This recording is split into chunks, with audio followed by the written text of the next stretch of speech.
بتائیے کہ ایک سوال مطلب لوگ پوچھتے ہیں کہ چیف جسٹس صاحب سے آپ کے تعلقات تو اچھے نہیں تھے، ان کے تعلقات بڑے کشیدہ تھے اور غالباً پوری موومنٹ آپ نے ان کو سپورٹ بھی نہیں کیا، تو اب چیف جسٹس سے آپ انصاف کی توقع کیسے کر رہے ہیں؟ دیکھیے میں آپ نے سوال کیا ہے، میں آپ کو ایک بات بتاؤں کہ محترم قائد تحریک الطاف حسین بھائی نے بڑا خط میں اپنی بڑے شراحت سے اس کا تذکرہ کیا ہے چیف جسٹس صاحب کے لیے کہ آپ نے کرپشن، ملک سے بدعنوانی کے خاتمے، اس کے لیے جو آپ نے تحریک چلائی ہے، عوام نے بھرپور آپ کا ساتھ دیا اور اس کے نتیجے میں آپ دوبارہ جو ہے وہ چیف جسٹس بن گئے، اور ہم آپ سے توقع رکھ رہے ہیں کہ آپ اس سنگین مسئلے پر بھی جو ہے سموٹو ایکشن لیں گے اور ملک کو اس بدحالی سے، بحران سے نکالیں گے۔ بات یہ ہوگی کہ میں آپ کا بڑا ادب کرتا ہوں، ایم کیو ایم نے کبھی بھی چیف جسٹس کی مخالفت نہیں کی۔ ایم کیو ایم کا ٹریک ریکارڈ ہے، ایم کیو ایم نے ہمیشہ عدالتوں کا احترام کیا ہے، ججز حضرات کا احترام کیا ہے،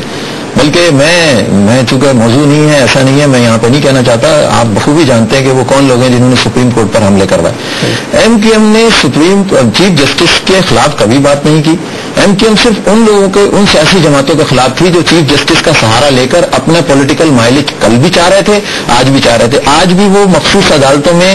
اپنے حق میں فیصلے کروانے کے لیے اس مہم کا حوالہ دے کر اپنے لیے وہ نرمی چاہتے ہیں۔ میں اس کی ڈیٹیل میں نہیں جانا چاہوں گا، لیکن آپ بخوبی نرمی مل رہی ہے، جی نرمی ان کو مل بھی رہی ہے وہ بخوبی۔ ایم کیو ایم نے صرف ان لوگوں کو کہا تھا کہ جو اس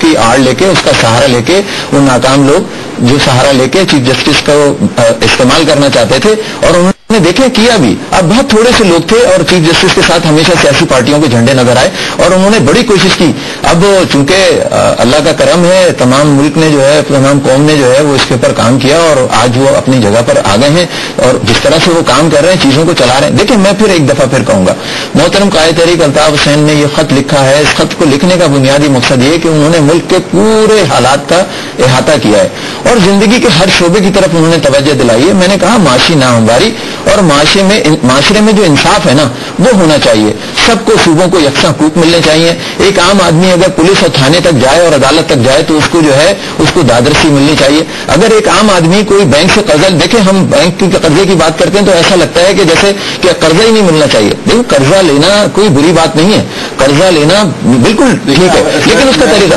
میں اپنی بات کمپلیٹ کر لوں، قرضہ لیں آپ لیکن اس کو جائز طریقے سے جو اس کو چیزوں کو چکا بھی دیں۔ اب بات کیا ہے کہ ایک عام آدمی کو تو قرضے کا حصول بہت مشکل کام ہے، یہ صرف عمرہ کے لیے، بڑے بڑے جاگیرداروں کے لیے، بڑے بڑے وڈیروں کے لیے تو یہ بہت اچھا ہے گا۔ آپ دیکھیں ہمارے یہاں زراعت جو ہے وہ ٹیکس نیٹ کے اندر شامل نہیں ہے، ہر سال جو ہے بڑے بڑے جاگیردار 1% بڑے بڑے جاگیردار جن کی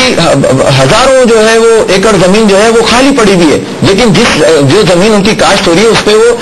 اربوں خربوں روپے کے ٹیکس لیتے ہیں، وہ قرضے لیتے ہیں، لیکن اس کے جواب میں وہ ٹیکس کچھ بھی نہیں دیتے۔ وہ مراعات یافتہ طبقہ ہے، ان کے پاس سب کچھ موجود ہے، قرضے پہنچتے نہیں، لیکن ایک عام سا آدمی جو صبح کو گھر سے نکلتا ہے اس کو سامنے جو ہے وہ کرائے کا جو ہے وہ سامنا کرنا پڑتا ہے، ایک مہنگے کرائے کا، وہ پیٹرول پہ بھی ٹیکس دے رہا ہے، وہ بازار سے دکان سے اگر ایک بینٹونک یا ایک ٹوتھ پیسٹ خرید رہا ہے تو اس پہ سیل ٹیکس دے رہا ہے، وہ تو ہر طرح سے ٹیکس کے اندر جو ہے وہ دھنا ہوا ہے۔ لیکن جو بڑے لوگ ہیں ان کے لیے تو کچھ نہیں، لائٹ جا رہی ہے، ایک غریب آدمی ساری رات پنکھا چل رہا ہے، بچے پڑھ نہیں پا رہے ہیں، صبح کو وہ جھنجلایا ہوا جو ہے وہ دفتر جا رہا ہے، لیکن ایک بڑا آدمی تو جنریٹر کے اندر سو رہا ہے، اس کا کوئی مسئلہ نہیں، لڑ بھی رہا ہے اور پتہ نہیں کیا کیا ہو رہا ہے۔ میں ایسے یہ کہنا چاہ رہا تھا کہ الطاف حسین صاحب نے جو ایک مطالبہ کیا چیز جیسے بہت اچھا مطالبہ، عوامی مطالبہ، لیکن اب صورتحال یہاں پر بہت اچھی طرح واضح بھی ہو جائے گی کہ ابھی چیف جسٹس صاحب نے سو موٹو ایکشن لیتے ہوئے تیل کے اوپر، پیٹرول کے اوپر قیمتیں کم کرا دی، ایک ٹیکس لگ رہا تھا کاربن ٹیکس انہوں نے رکوا دیا، قیمتیں 52 روپے فی لیٹر کے اوپر آگے جو 62 روپے بجانے والی تھی۔ یہ چیف جسٹس نے سو موٹو ایکشن لیا، جو عوام کی آواز تھی، عوام کا مطالبہ تو انہوں نے لے لیا۔ اب دوسرے دن صدر صاحب نے ایک نیا وہ نکالا، ایک لیٹر نکالا، آرڈیننس جاری کیا اور پھر پیٹرول 62 روپے ہو گیا۔ اب ایم کیو ایم کی یہ ذمہ داری بنتی ہے کہ وہ عوام کے مطالبے کے اوپر جو چیف جسٹس نے سو موٹو ایکشن لے کے پیٹرول سستا کیا، عوام کو راحت پہنچائی ایک دن کے لیے، اب ایم کیو ایم کی ذمہ داری ہے کہ وہ اس بات پہ گورنمنٹ کے خلاف آواز اٹھائے، اپنی گورنمنٹ کے اندر اس بات کو ایشو بنائے کہ آپ نے جو پیسے بڑھا، جو عوام کے مطالبے پہ چیف جسٹس پیسے بڑھائے اس کو واپس ڈاؤن کریں،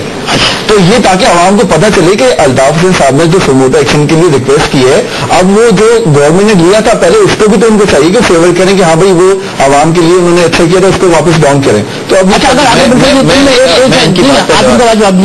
اگر آپ بنفر بھی ہے کہ چلیے یہ کیونکہ اس